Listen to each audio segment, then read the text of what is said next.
I'm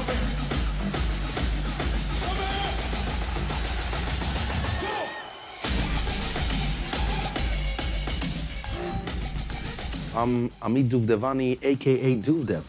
And I am Erez Eisen. And together we're Infected Mushroom.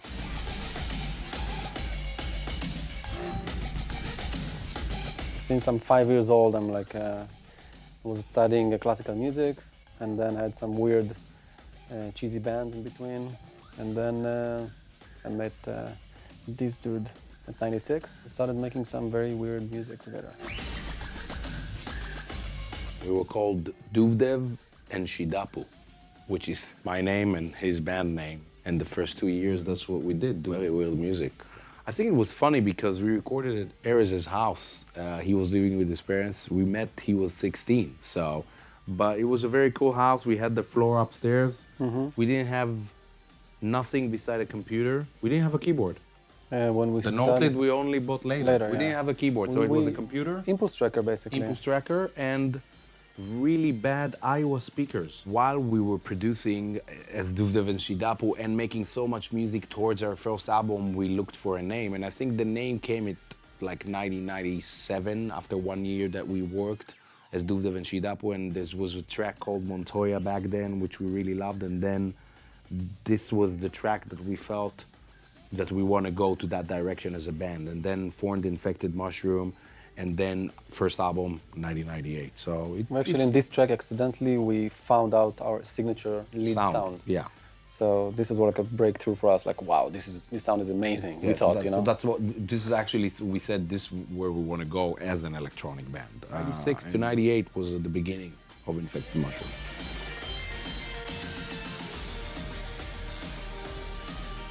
If we're talking electronic, I started listening to Depeche Mode back in '81.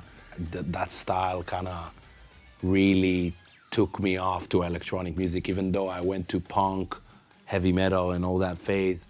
When I heard them and with Gary Newman at that time and all those kind of stuff, for me, I really wanted to do electronic music. And because I was kind of a keyboard player, it felt kind of natural to go there. I think this happened for us after our second album, when Classical Mushroom came and we became really big in Europe. And we kind of started doing shows every weekend for the entire year. So basically started making a living. We didn't know that this will continue, but it did. And then you start to generate more music and more music. And when we moved to the States in 2005, and produced our biggest album, which is Vicious Delicious. This took us to an extreme levels in South America, North America, and the rest of the world. So, and then we were like really at our biggest peak as a band. So it took a few years. First of all, it's a fast tempo trance, usually runs from 140 to 145 BPM. That's our signature kind of beat. It's a little bit heavier than regular or commercial trance, and we have a lot of distortion sounds in it. That's what makes an Infected Mushroom sound, and this is what we're known for. And later on we became more technical, more and now we work on a hi-hat for a day.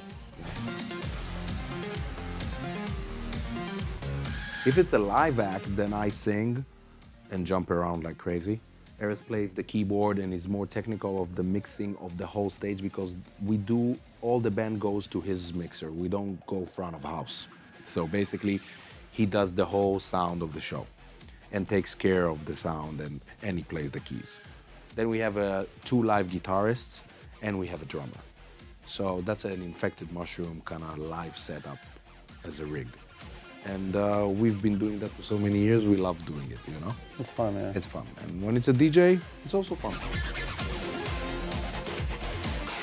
Lady Gaga wanted this track, for example. She took our song and with another producer, Zed, which is an amazing producer from Interscope. It basically was a collaboration between us and him. And then when she heard it in this Interscope studio, she says, "What is that?" And he goes like, "This is a collaboration I'm trying to do with Infected Mushroom." She goes like, "I want to write lyrics to it and make it a Lady Gaga track." And it became a Lady Gaga track. When we did the Doors remixes, we were signed by Jeff Jampo, was our manager here in the States. He was the manager of the Doors and still is. He holds all the estate and everything. So he said, you know what, I want to give you all the files that you want of the Doors, and you do like 6 or 7 remixes, and it will all go to movies. That was the idea. And we said, sure, let's have it, it's great. So we got the original recordings of Jim Morrison's, everything, the guitars, and started working on it. And while starting working it, he said, you know what, you want Ray Manzarek to come and play keyboards? And we said, yeah. So he came and played keys on a few of the tracks. And it was a great project because nobody told us how to do it. Manzarek and the guys wanted it kind of psychedelic. And it was fun to do. No pressure, taking old school songs from back in the day and doing it. And yeah, we did 6 remixes, I think. Yeah. And he's a super cool guy as well. Yeah. Yeah.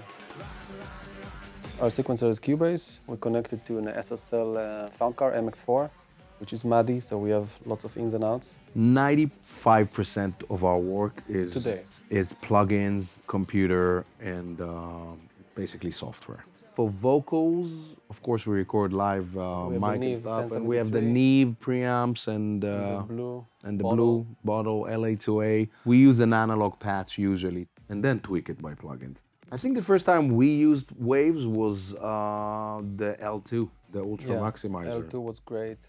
When it came out, we were blown away from something like that. You know, it was like, whoa. Yeah. You know, this thing is basically does what we wanted to do. It increases the volume without really harming artifacts of the sound, and we were blown away. And we like so many little things in waves, you know, like waves tune. Yeah, that's and great. It's like you can actually paint with a pencil, like the curves of the transposition from one note to the other. Nobody else, I think, can do it that easy. And it sounds great, you know. And so many, you know, Enigma even has its own sound. Enigma is also old school, yeah. Old school, but it has its own unique sound, you know. I think the most funny thing that we use from Wave Bundle is the pitch shifter. It's super easy, it sounds great, and a lot of unique sounds from Infected Mushroom we created with that pitch. We basically take a sound and then we pitch it 12 up, pitch it 24 down, and mix between all the 3. And that is a very unique in like all of our albums. Yeah. We just go by one to another, and it's unique, it sounds great, and you can do it real time actually with automation. So I think we use this on every Infected Mushroom track, which is not a lot of plugins are used every track, but this one. It has a certain sound, like, again, it's very special, we call it artifacts, but they sound great, you know. Yeah. Vitamin sounds great. Really good. Yeah, and also the stereo spread that it has on each frequency, it's like really unique. The H reverb, it sounds really, really interesting. Just sounds very, very good, you know? Different than most of our reverb units that we have at the moment. This reminds us basically old school delays. Of old school Homeboys kind of stuff, you know, if you use plugins, but H delay does it in a unique way. And the feedback sounds great, the low pass sounds great, you know, it sounds very, very analog, and it's cool, you know, very cool plugin, also for sound design. We used to use the Doppler a little bit for the stereo imaging. We use the RVox on most of my vocals because it's easy, it does the job. And also the X-Click, Z-Noise, all this kind of stuff. We use it on little sections sometimes to fix some, you know, random clicks and shit. Definitely, as I see us now, we're gonna stay here in LA in the next 5 years, touring a lot. Hopefully we have more time to get more into film. This is our challenge, to stay relevant for the young generation and still like what we're doing. Create something new, it's the biggest challenge. How are we gonna create something we never did before? Or never been done before. Or never been done, which is harder. Yeah.